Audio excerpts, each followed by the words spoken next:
Hello everyone! Today I'm going to give you few tips about speaking section 1 and we will see what kind of questions are asked in speaking section 1 in Ielts exam. Because you know, as you can remember and as you can guess, there are some typical questions in section 1 and these questions are asked about your life experience, and then about your past and future and then current life. And for these kind of questions, you should be really ready because even if they are asking about your life experience, maybe just because of that excitement and just because of the stress of the exam, you will be forgetting a lot of things about your life, and then maybe they are true, maybe they are not, it doesn't matter. You will not remember anything, how to say and when to say and what to say at that time. So, just before taking the exam, I strongly recommend you to study about what kind of questions they are and then what kind of probable questions you can be asked. So, today I'm going to give you one typical question and basic description question about Ielts section 1. Okay, in this kind of question, as you can see from the board, you will be asked about your description. So while giving description in English, it is very common and it is very known that adjectives all the time are useful and then they are necessary to talk about your items and then city and then people, maybe animals. It doesn't matter. All the time when you are describing something, you are supposed to make sentences by using adjectives. And also, when you are structuring your sentences, sometimes just using adjectives or maybe adverbs and some description vocabulary, maybe it could have some problems in your mind. But before starting your sentences, the main point here is that before starting your sentences, you should make your sentence a bit, how can I say, completely or longer or attractive or efficient, whatever you say. Because when you give direct answer in these kind of questions and then in these kind of exams all over the world about IELTS or TOEFL and some other exams which are really important all around the world, it won't be enough to you, and then it won't be enough to get good marks and high marks than the other participants. So in this section, I'm going to give you some sentences and I have chosen for you 5 different sentences, but it doesn't mean that you can use all the time and then you have to use and you must use all the time these kind of sentences. No, you can create and you can structure with your own vocabulary. But for you, I just wanted to show and lay out 5 different sentences just in order to help, and then while giving your answers, how you can start your sentences and then how you can affect the examiner. So, let's see. In the first sentence, as you can see, the first thing, here sequence and giving an order is important. The second, the third, and the first thing, and the second thing, and then third item, like this. So in these kind of ordinal numbers are all the time is helpful for you. And the first thing I should mention, look, I just wanted to choose here mention verb, but of course you can say the first thing I should tell, the first thing I should mention, the first thing I should inform you, like this. Inform, mention, or tell, or make you aware. These kind of verbs can be chosen here. Just this is my idea, this is my option. That's why I'm writing you here. And it is very common vocabulary to use in English, and especially while speaking, while you are studying your sentences. It means that you are going to give some ideas, you are going to give some information, and you will mention about something. So, mention is a really very good and useful vocabulary here. The first thing I should mention. Let's see. Look at the question first. Tell me about your city. Here, tell me about your city. Can you describe your city? Or could you describe your city? Could you tell me about your city? These kind of questions will be asked in different ways. So you should be familiar with these kind of question styles. The question style, in fact, here is not important issue. You should focus on the information that they are looking for and then what they want to hear. But while giving that information, you are not going to give that information directly. You have to focus on your grammar and fluency and accuracy. You should make it rich, okay? So, this kind of question, when it is asked, tell me about your city, you can start, the first thing I should mention, okay, but of course, when you make a start like this, you should have some ideas to tell. And in the beginning, when you are asked this kind of question, you should be thinking about your sentences and your ideas. And these ideas don't have to be correct, as I told you before. These ideas can be formed in your brain as an imagination. It doesn't matter. Maybe you are living in a very small city and then there are not historical places, but it doesn't matter. You can say that there are many historical places in my hometown, in my city.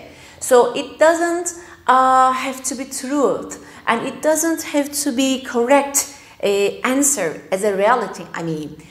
But when you are giving your answer, if you say in this kind of question, tell me about your city, he or she's asking you, tell me about your city. If you say that there are many historical places in my city, okay, you are not making a start with an effective sentence, and then you are using there is, there are, okay, but as you can see, and then as you can guess, there are elementary and maybe beginner topics and subjects, and there are many historical places. Okay, there is no any kind of effective vocabulary here, and a lot of people who are learning English in elementary levels, they can know many historical places and places, singular, plural. So this kind of question maybe is asking and then is looking for your good and longer and rich sentences. They are not giving any mark for the correct answer.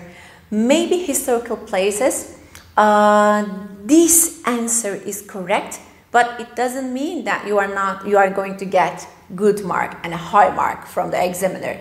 So we are going to make it richer and nicer, okay? How we can do this? The first thing I should mention is that there are many historical places in my hometown. You can see it is a longer one, and then you are making a start, or you can say I would or I'd, because it's a kind of some informal speaking section 1, and it is not a formal speaking test, so you can make some contractions. I would like to begin with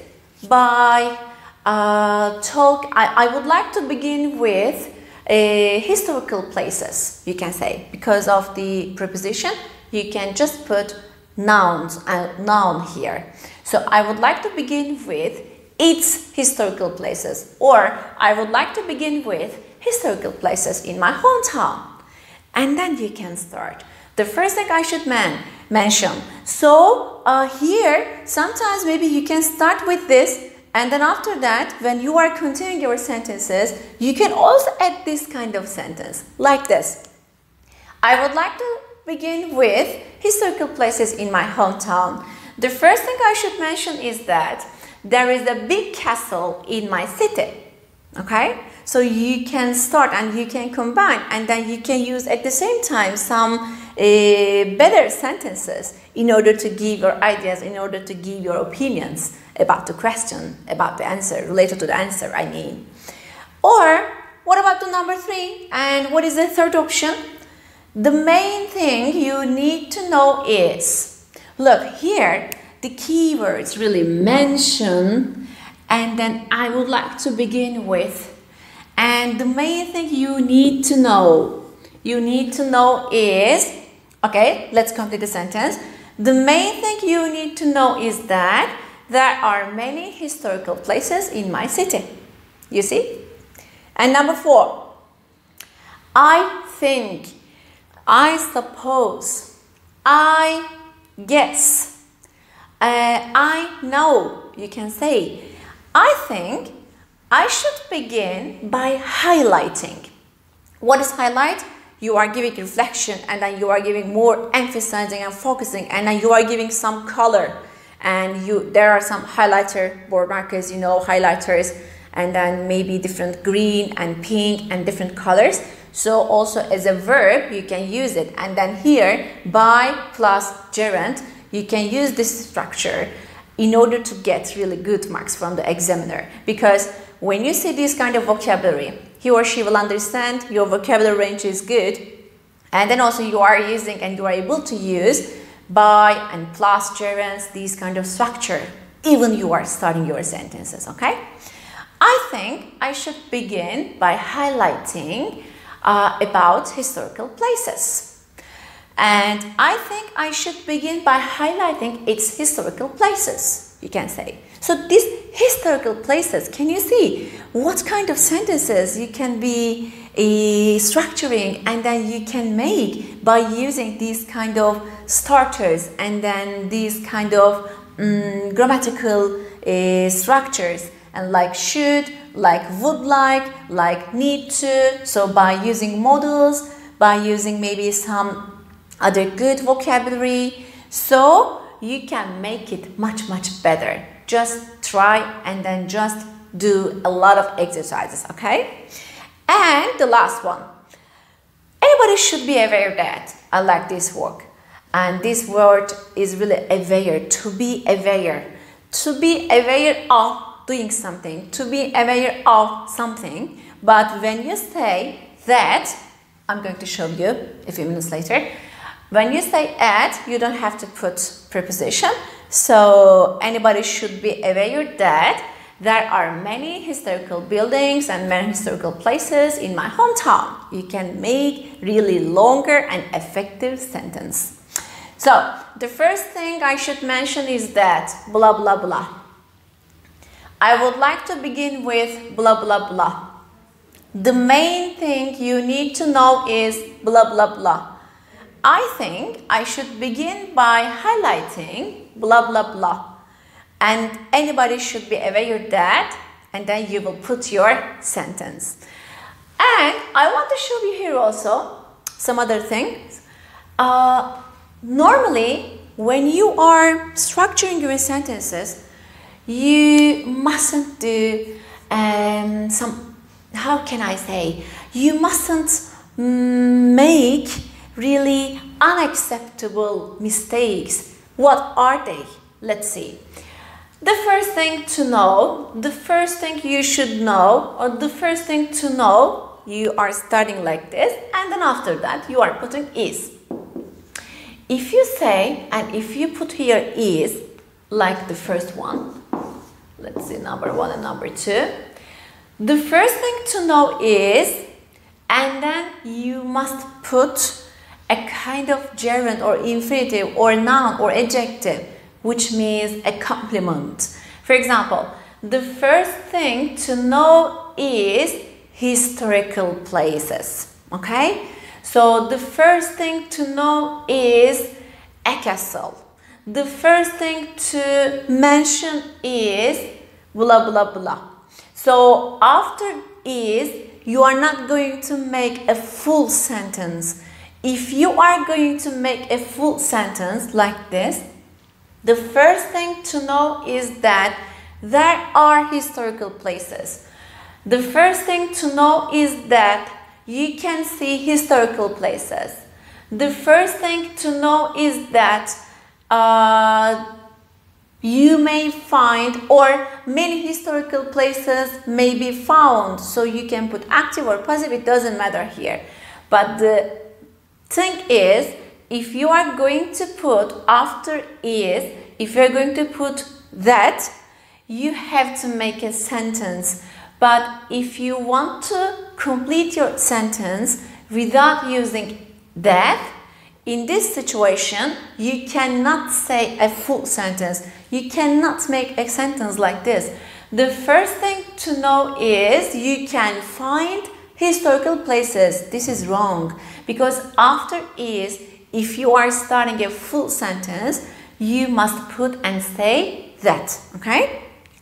So this is an important issue, and when you are making your sentences in a correct way, and because you will be getting marks just because of your, maybe thanks to your accuracy, which means that you are making sentences in a correct way, you are using English grammar correctly, and of course you will get marks from the fluency.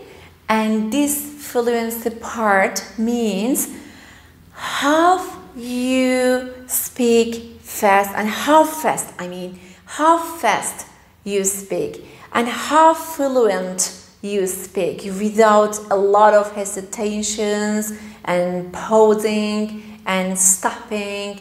It doesn't mean that speaking very slowly, it is not related to your fluency. If even in your own language, if you are making sentences and if you are choosing words carefully and slowly, but the other people are listening to you, and then the other people are just giving attention to you, so in this situation, it doesn't mean that you are going to lose marks. The examiners are really professional people, and then they will be evaluating, and they will be examining, and they will be checking your ability, expressions, and what kind of hesitations, what kind of mistakes, and what sort of problems you have in your language, in your own language, maybe in your foreign language, as a second language, So please don't worry about the speed of your speech and of your speaking style.